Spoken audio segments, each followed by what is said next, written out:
Hello and welcome back to Fatal 12. On the last episode, we, I guess, really just babysat Sonya as she adventured around Japan, basically. Mihiro joined us. She kind of gave us a little bit of a lecture because we were fraternizing with the enemy, which is also her excuse for inviting herself over for a sleepover. I just hope it's not jealousy. I think it is, honestly, because I don't know, it just seems stupid to me. But if anything, it could be a three-person alliance. But yeah, with that, I guess time to find out what happens next. Mihiro never appeared openly hostile towards Sonya today, but you could tell she was things were a bit awkward.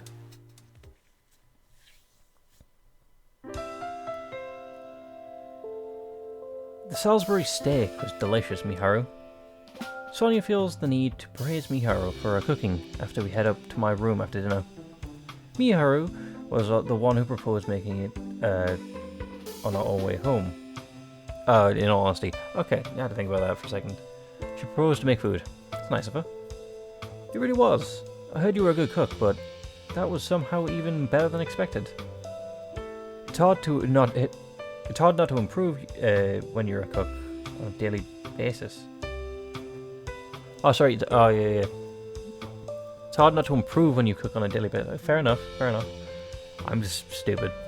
My fault. And it was a good opportunity to let you taste my cooking for the first time. You know, I look forward to trying yours.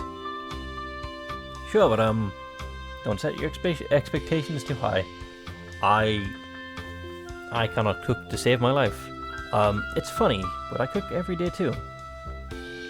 Granted, most of the time I buy a number of small meals and mix them together. I usually stick to simple things. I don't know. I just can't read it for the sake of it. So that's probably why I never seem to get any better. As for the food in the Lionhouse menu, I can only make that thanks to my Grand's recipes. I mean, that still counts, right? You just follow that recipe and you should be able to improve upon that.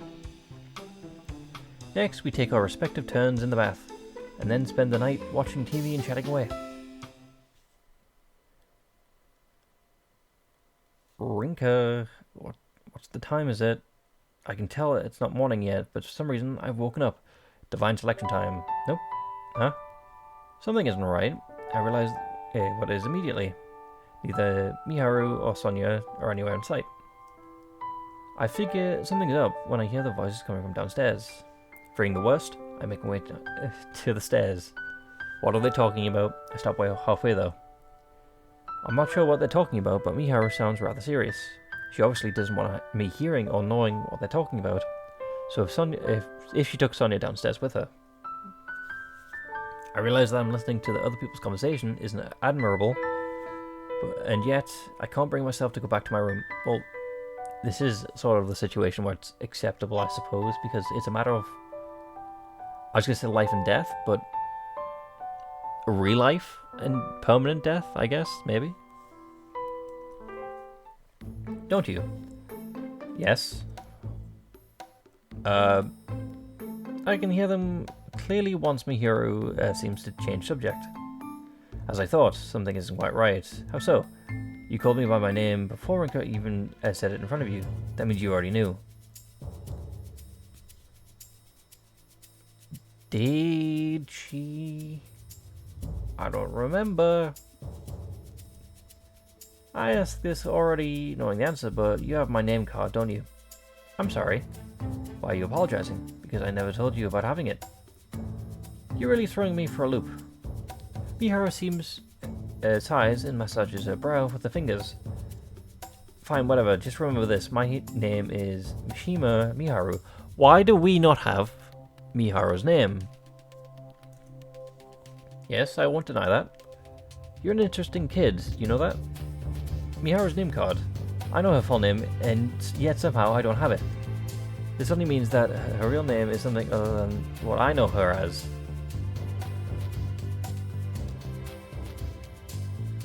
So, in theory, if I look back through the recordings, I need to read what Sonya says.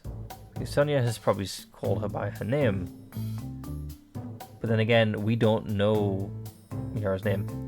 Wait, that's not too surprising when you consider her circumstances at home. It's also why I never asked her about it.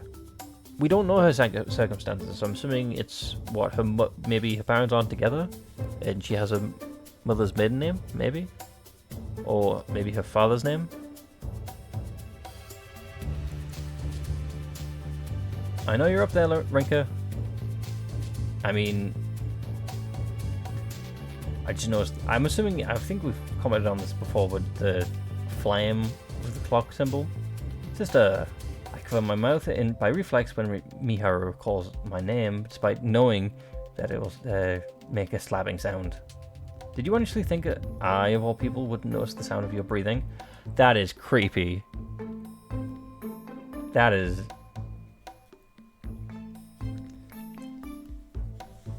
Are we sure that Miharu's an ally? This is just like getting Future Diary episode 1 sort of situation here. Sorry. No shortage of apologies for me today, huh? I'm not sure how much you heard, but either way, do me a favor and forget about it. No. No. You want us to survive, and yet here you are, not being honest with us. I'm trusting the kid over you, man. Sophia, sorry for waking you up in the middle of the night. You need as much sleep as you can get. Let's go back upstairs. Yeah, okay. I want to discuss things with Miharu now that the cat's out of the bag, but we decided it's best to go back to my room after watching Sonya let out a big yawn. I was thinking I was going to say sigh. Basically, I don't get to find anything regarding Miharu's card name or name card. Facepalm there for a moment.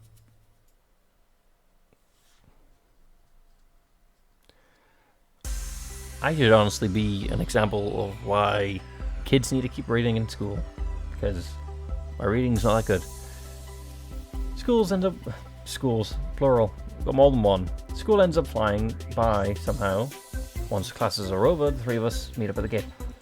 Did she actually stay home? Well, not stay home this time, but did she wait this time? We couldn't have Sonya infiltrate the school again, and we got her to wander around the university campus instead. Isn't that the same thing? Not only is it open... Okay, it's open to everyone, so never mind. There's a library there as well. I'm sure she's surprised a few students there, but oh well. I mean, at least she got to actually, well, now I'm thinking about it, right? She's naturally trying to speak Japanese without the use of the powers. Obviously, everyone else in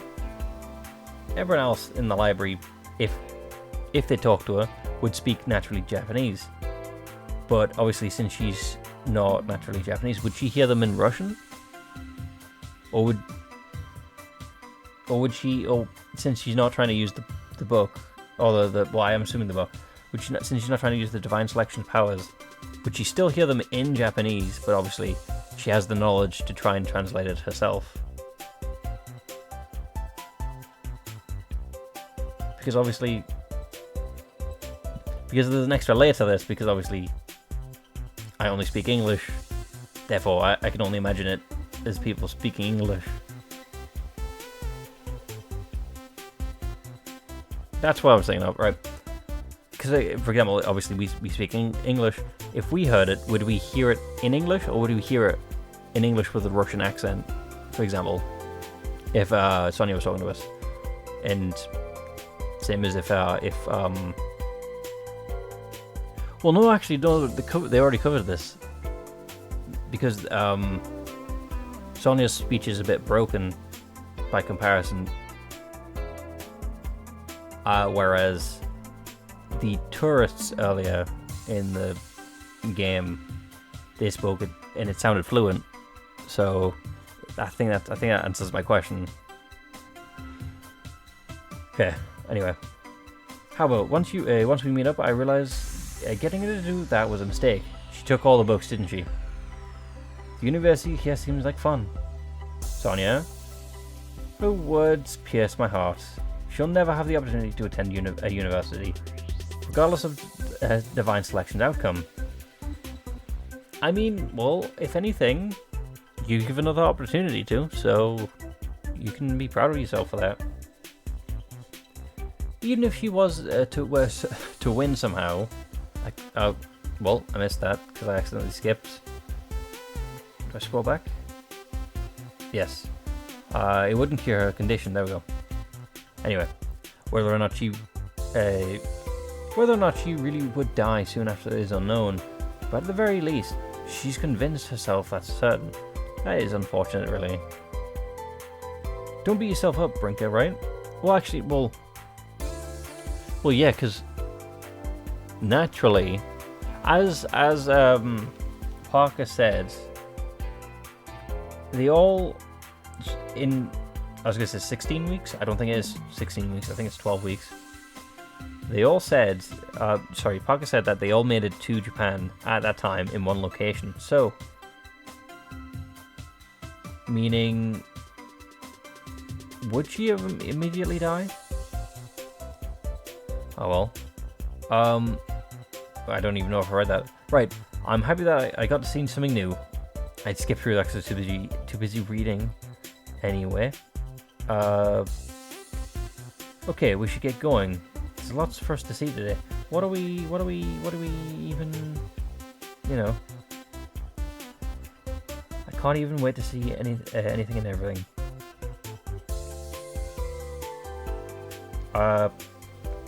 Things seem fine between the two of them. That's the suspicious thing. Because I was spending more time talking than I am reading this episode for some reason.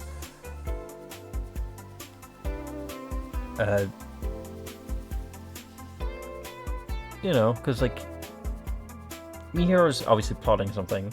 She claims it's for our benefit.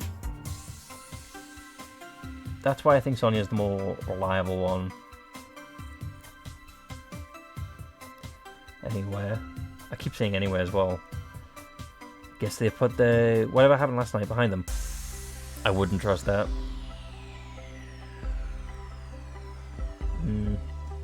I'm just slow, sorry. Like Mihiro said, we've got plenty to see today. Suspicious. Anyway, we make our way towards the station. We're gonna run into someone else.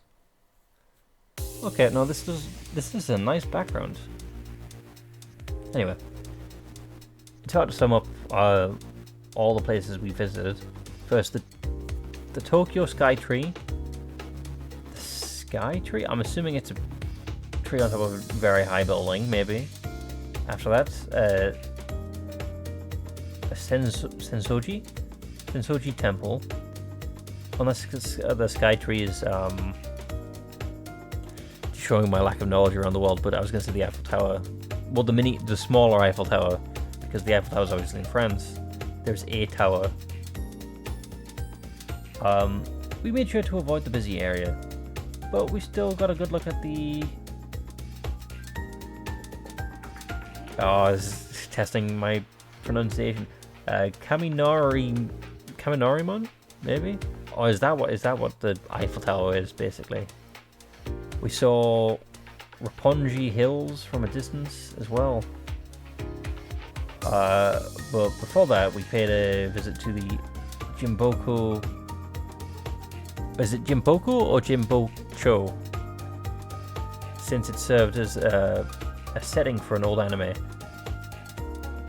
Walking from place to place would have been a bit much, but we used a taxi instead.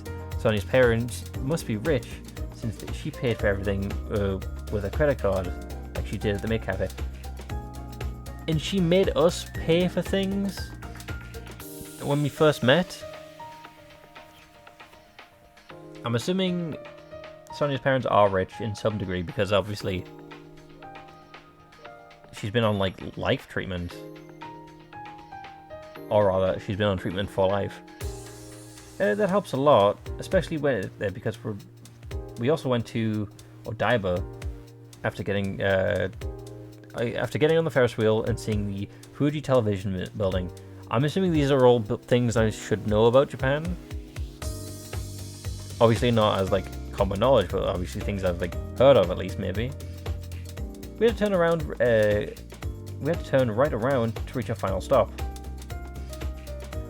Said last stop is, oh god, Sojoji maybe. I'm assuming that's what we're looking at. Sojoji Temple. It's said to be a time-honored temple that ties with the Tokugawa family from the Edo period, or the Edo period. That's something, that and something about Pure Land Buddhism Alright, I'm not an expert in Japanese things and pronunciation. Please go easy on me. I can barely read in English. But based on what we're seeing here, all the bands and artists use the open area for concerts. I mean, if it's a lot of open space and it's like a very popular destination, I see no reason not to.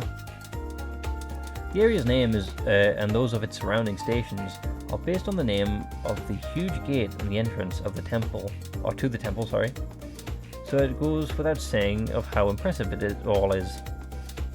It's only 30 or so minutes from the station, and yet I had no idea this place even existed. I'm exhausted. I'm exhausted from reading all that. I figured we'd be fine since we're on our feet most of the time when we're working. But this really has been taxing. And yet, meanwhile, Sonya walks ahead of us as we complain about our feet aching. Either she's not complaining, or she's lying about her illness. Wow. I'm assuming she's lying. She's not lying. I'm gonna trust the child. I definitely trust her more than Miharu. She blurts out an explanation of wonder as she points to Tokyo Tower. That's what I'm thinking of. Instead of the Eiffel Tower, it's the Tokyo Tower. Cool. Visible off in the distance. Cool. Learning things. I say that and I've lost everything that I read before getting to this point. You can see it clearly past the temple. Its huge red frame is decorated with all sorts of coloured lights. Are those separate lights? I thought it was just one light. Obviously, I've seen it before, but seeing it this close at night is a completely different experience. It's so pretty. Yeah. Tokyo is such a nice place. It definitely looks nice, at least from the images I've seen. I've never been there. All three of us are entranced by the sight of Tokyo Tower glimmering in the night for a good while. Pardon me. It brings back memory of the parade and the light show I saw together with Miharu at the theme park. Divine Selection wasn't even on my mind back then. Never would I have imagined that I would wind up in a situation like this. I wonder if Sonya's reflecting on her life right now. There's a hint of sorrow in her face as she looks up to Tokyo Tower. I'm happy that I had the opportunity to see something this lovely. I'm so happy that it makes me feel worried. Her eyes watered and reflected the light coming from the tower. She raises her gaze higher into the sky, but it does little to keep the tears from running down her cheeks. This has to be the happiest moment of my life. Well, that's the sad thing, isn't it? It's not your life. It's your post-life, pre-death. My first time experiencing the world. And it's also the last. The floodgates damming her tears had broken. I understand the feeling all too well. She can't keep up the facade any longer. Her bright smile has been snuffed out by this outburst. It's all over. Today is my last. I feel my own eyes start to water, but I do everything in my power to hold it in. I move to hug her, but Miharu notices and shakes her head at me. Don't let yourself get too attached. Pot calling the kettle black, or do you plan to kill me later? She says it quietly enough so only I hear her. I can't stop myself though. If crying together with her isn't an option, then I wanted to know that I'm here for her. at the very least. There's no doubt she'll crumble on the front of reality otherwise. Sonya. Sister, Papa and Mama. I told myself that I had accepted my situation, but it's not true. Now I know that the world is full of beautiful things like this. But my time here is running out. Time slows to the crawl while Sonya lets out her emotions out. I mean, she managed to keep them in all this time, so I think it's definitely a good time for her to let them out. The light from the tower reflects in her tears, causing them to shine like precious jewels. Rinka. Mihiro starts to say something, but it stops herself. Once Sonya finally settles down, we make our way back to the linehouse. We could try and eliminate someone. It's 9 p.m. By the time we get, it's 9 p.m. by the time we get back. The second period. Anyway, going out to buy stuff for dinner, not to mention making it. We've taken even longer, so we ended up ordering some pizza. Can't go wrong with pizza. Needless to say, the three of us wolf it down immediately. Delicious. Japanese food is truly the best. I disagree. I mean, I'm assuming people from New York would disagree, people from Italy would disagree. Especially about this pizza. Come on, I know for a fact that you can get pizza delivered in Russia as well. Maybe it's because you're on holiday, technically. I always had watched what I ate before this. That's why I'm happy I can eat whatever I want now. That makes more sense, actually, yeah. Her tone may be cheery, but there's a certain weight hidden behind each of her and every word. Mihiro manages to keep things from becoming awkward, though. I'm a bit upset you didn't cook, to be honest. I'm not happy with Mihiro, personally. We have to be mindful of the time. Besides, I don't think I have had pizza delivered since I was a kid. Well, I can't imagine you'd have much opportunity to do so while living with your grandmother. Yeah, she was never big on getting stuff delivered in the first place. Except some soba now and then. She's not against pizza itself, considered she'd make it here every so often. In fact, she'd eat pretty much anything, to the point where she'd always go on about how not being fussy about food is the secret behind being so healthy. Yeah, that is kind of true, because especially healthy food, obviously, healthier food doesn't taste as good in my opinion. She really is healthy for her age too. She really enjoys bragging about it, still having all her teeth intact. I see you take after her in that regard. Yeah, I must. Your grandmother must be a wonderful person. She's the one who raised Rinka, so you're right about that. So says Miharu, who I'm pretty sure hasn't exactly met my gran. Yeah, no, she's speaking biasly because she likes us.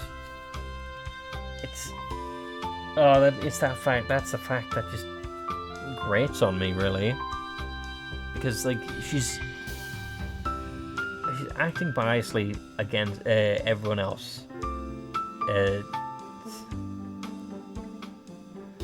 You know.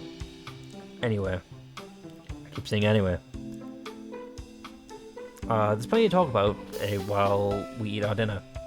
Topics often revolve around Sonya's family. Her grandmother in particular sounds like a nice person, and she's apparently a good sewing. In fact, she's the one who sewed Pazia for Sonya. I never had any friends, so my grandmother gifted me Pazia to me so I wouldn't be lonely while reading books and watching anime. It had the chance to see the world along with me today, so I'm sure it's as happy as I am.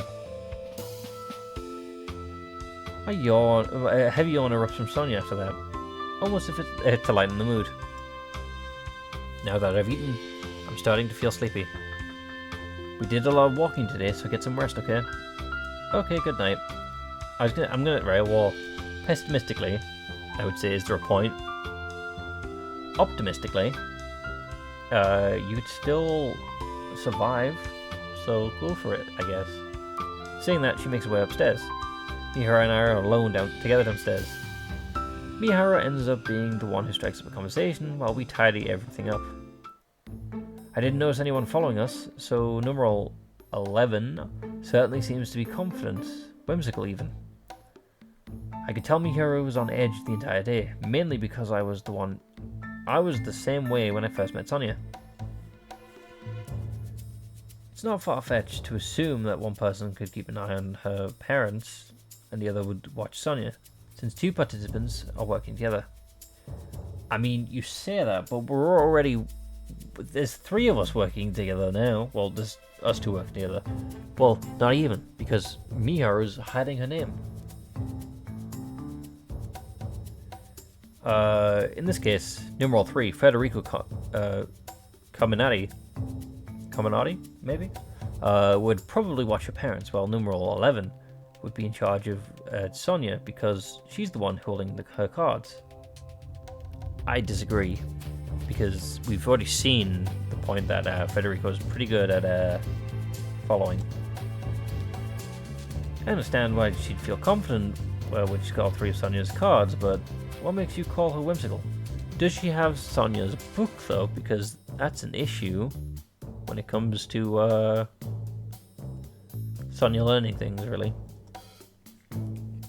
From what I gather, she really wanted Sonya to enjoy her final few days here. If she really wanted to make sure that Sonya wouldn't work with her parents to dig info on them, then she'd prevent them from meeting up, even on the final day. That should go without saying. And yet she granted Sonya the opportunity to be with her family.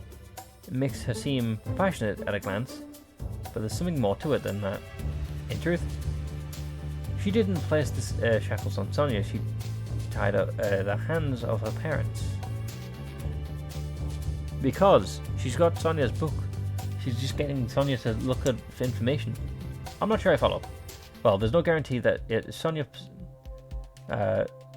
Sophia's... I don't get, like, this swap back and forth. That Sophia's parents believe that her regarding divine selection, they must have brought her here under the false assumption that she already made a temporary recovery. In that case, they'd never let her have fatty foods like pizza. Bear in mind that I'm talking about the objective standpoint here. It's not my personal opinion regarding pizza.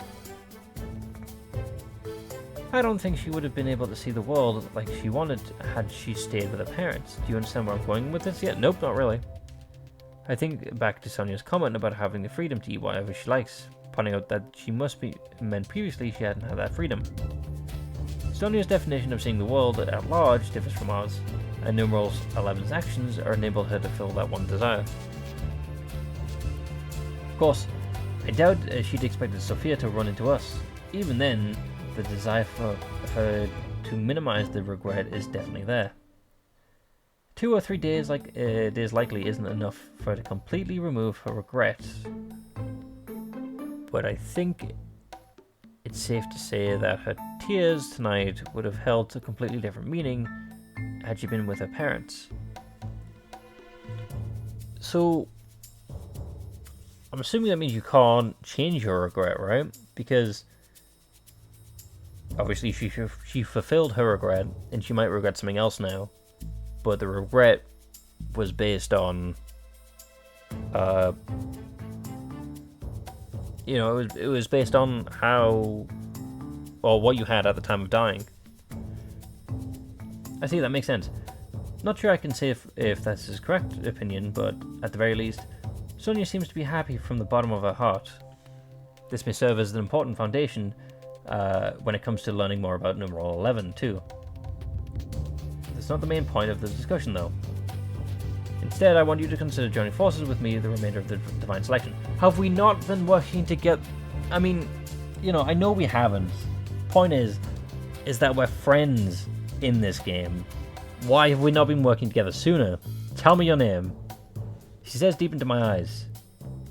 It takes a while, but she finally comes out with a proposition that feels long overdue. I stare right back, unable to say anything in response. My brain completely shuts down. I honestly have no idea what to say.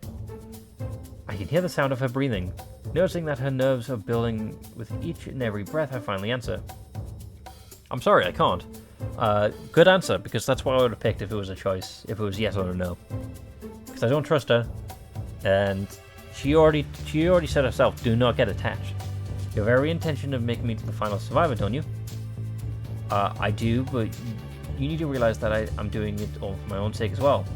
Yeah, because you plan to kill us at the final end. That doesn't change anything. It's not fair to partner with you when I haven't resolved to do the same thing for your sake. I still can't decide which one of us deserves to live through this. There's no way I'm fine with letting one of my closest friends give their life away, and yet I don't want to die without knowing my own regrets, without knowing why I got wrapped up in all of this to begin with. I think with that, I'll call it there though. In this fight between frenemies with a hint of lovers. I don't like that I said that, but oh well. Anyway, hopefully you've enjoyed my ramblings through, like, I'm going to say a third of this. My mispronunciation between another third of this and the third of this that you actually got content from. So, with that, goodbye.